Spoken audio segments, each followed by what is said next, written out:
خدا تیرے جھوٹ پر لعنت کرے. بیٹیاں 4 بتاتے ہو, جہیز صرف فاطمہ کا بتاتے ہو.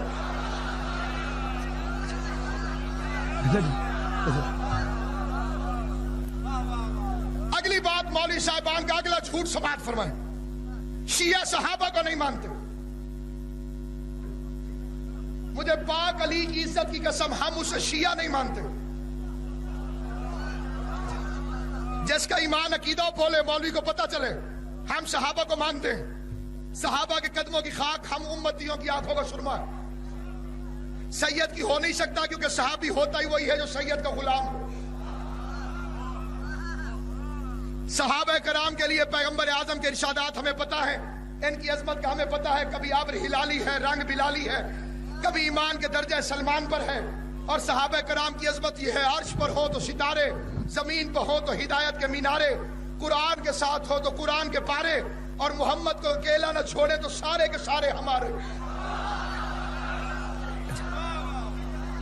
میں آخری فکرہ کہہ رہا ہوں, فیصلہ چاہیے آخری آدمی تک, جو ابھی پنڈال میں آ رہا ہے یا جو بیٹھا ہوا ہے. جس مقام پر جہاں جہاں پر کوئی ولایت علی کی مستی میں سرشار ہے, کائنات سن لے. نہ ہم جھوٹوں کو مانتے ہیں, نہ جھوٹ بولتے ہیں, نہ جھوٹ ہمارا شیوا ہے. ہم جھوٹوں پر لعنت بھیجتے ہیں. یہ مولوی کا جھوٹ ہے, بیٹھے بیٹھے گفتگو میں کہہ دیتا ہے اللہ جھوٹ نہ بلوائے. یہ بھی مولوی کا جھوٹ ہے, ورنہ اللہ کبھی جھوٹ نہیں بلواتا ہے. ہم جھوٹے مذہب پر لعنت بھیجتے ہیں.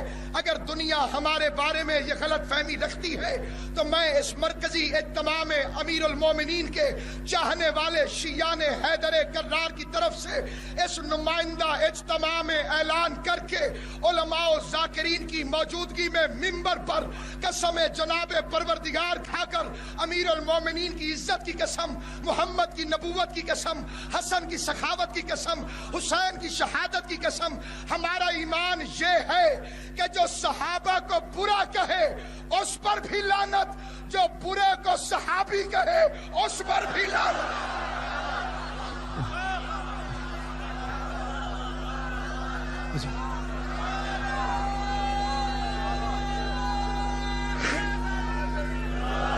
ایسے نہیں, جس کا ایمان ہے دونوں بازو اٹھا کر کلیجے کی پوری طاقت کے ساتھ, جس کا ایمان ہے کہ علی کے بغیر آدم کی توبہ قبول نہیں ہوتی ہے, نوح کی کشتی پار نہیں جاتی ہے, موسیٰ کو نجات نہیں ملتی ہے, اس لیے کہ یوسف کنویں میں گرا اور پھر صحیح سلامت نکلا, تو آخر صحیح سلامت نکلنے کی وجہ ہوگی.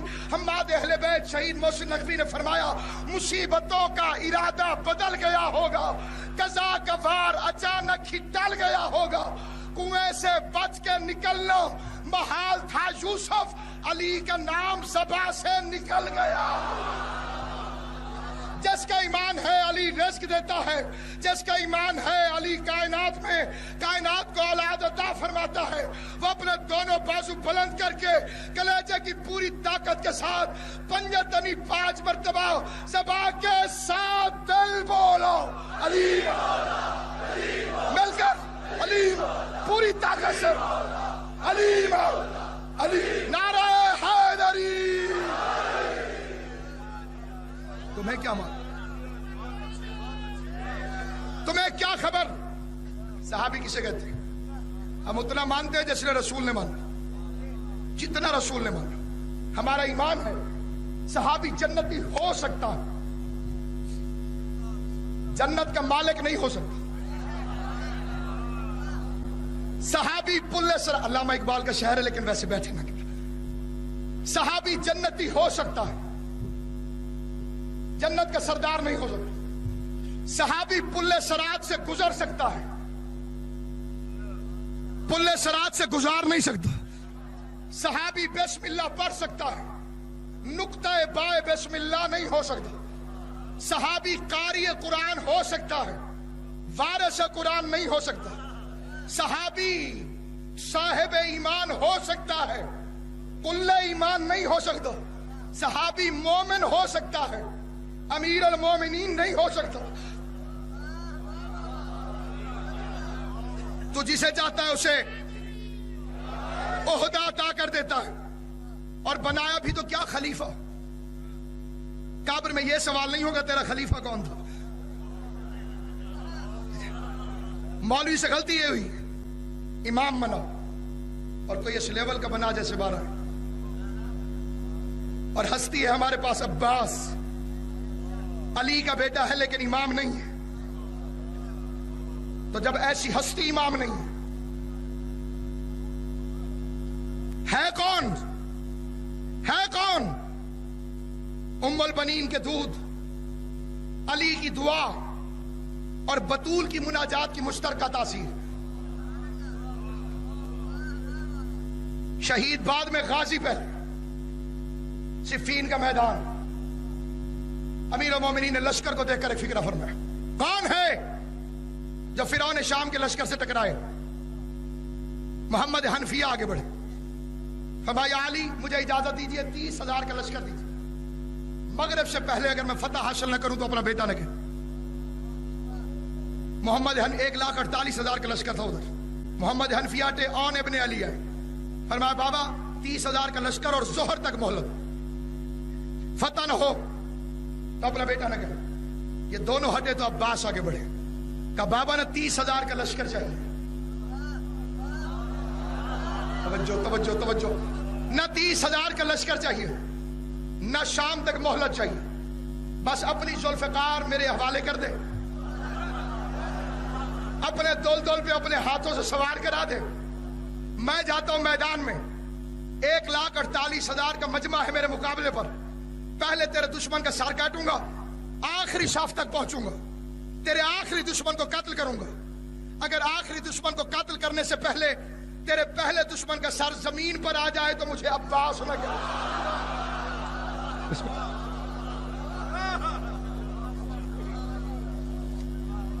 اس کا علم ہماری شناخت ہے، جن کے پاس جھوٹ ہو وہ سچے مذہب کو کیا جھکائیں گے؟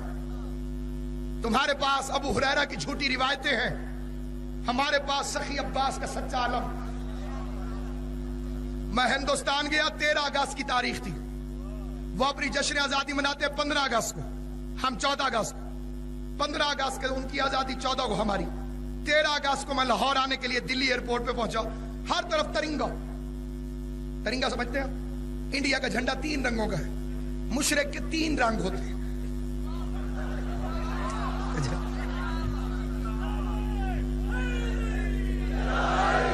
کیونکہ مشرقوں کا جھنڈا ہے 3 رنگ کا جھنڈا، ترنگا اسے کہتے ہیں۔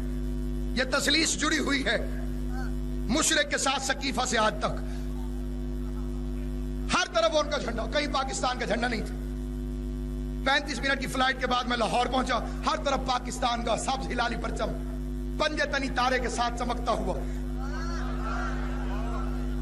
اور اب جو میں نے دیکھا تو انڈیا کا جھنڈا نظر نہ آیا۔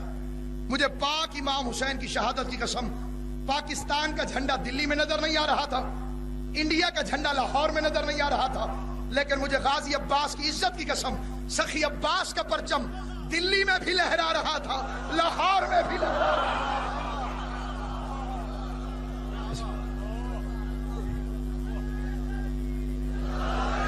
یہ پورا شعبان خوشیوں کا مہینہ ہے، کربلا کے 72 کی ولادتیں شعبان میں ہو، یکم سے لے کر 15 تک، 15ویں شعبان کو آنے والا ان کا بدلہ لینے والا۔ آج تک قبر حسین اور قبر عباس پر سرخ رنگ کا پرچم لہرا رہا۔ کبھی آپ نے سوچا ہمارے گھروں میں کالا، شبیر کے روضے پہ سرخ؟ علماء فرماتے ہیں جس مقتول کے خون کا بدلہ ابھی باقی ہو، عراق والے اس کا پرچم سرخ لگاتے ہیں۔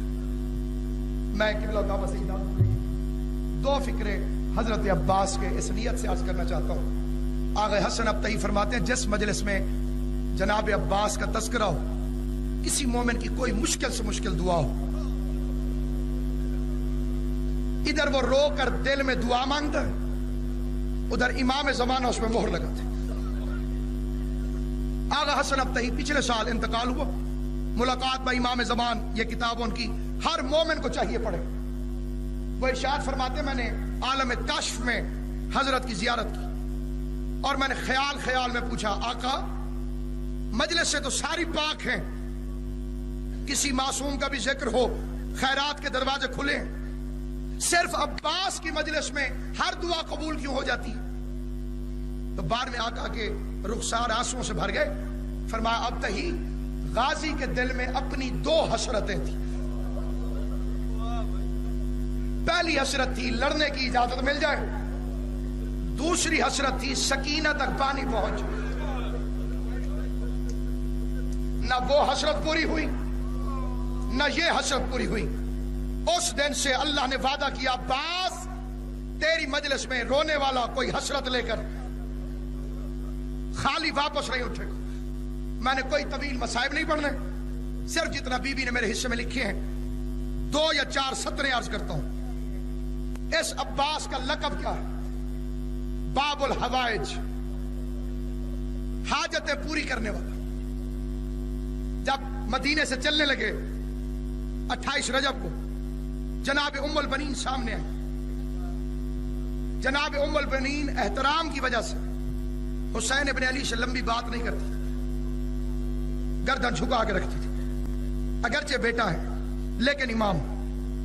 بس ایک فکرہ کہا جس دن روانہ ہونے لگے، سرکار غازی کا بازو تھاما اور ایک فکرہ کہا، عباس یہ خالی حسین نہیں جا رہا، فاطمہ کی جان جا رہی.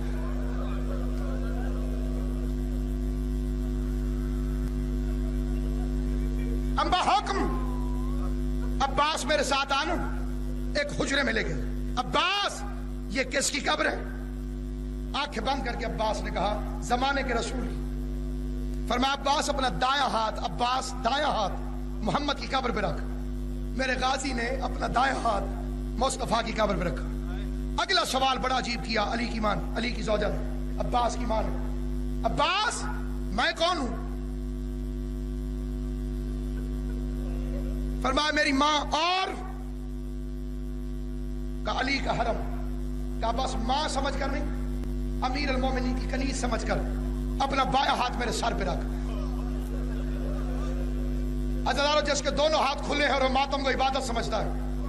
عباس نے ایک ہاتھ محمد مصطفیٰ کی قبر پہ رکھا، دوسرا ماں کے سر پر. بی بی کہتی ہے وعدہ کر جب تک تیرے بازو سلامت رہیں گے نہ زینب کی چادر کو کچھ ہوگا نہ حسین کی زندگی. اجرکم اللہ، اجرکم اللہ، جعلکم اللہ من الباقی.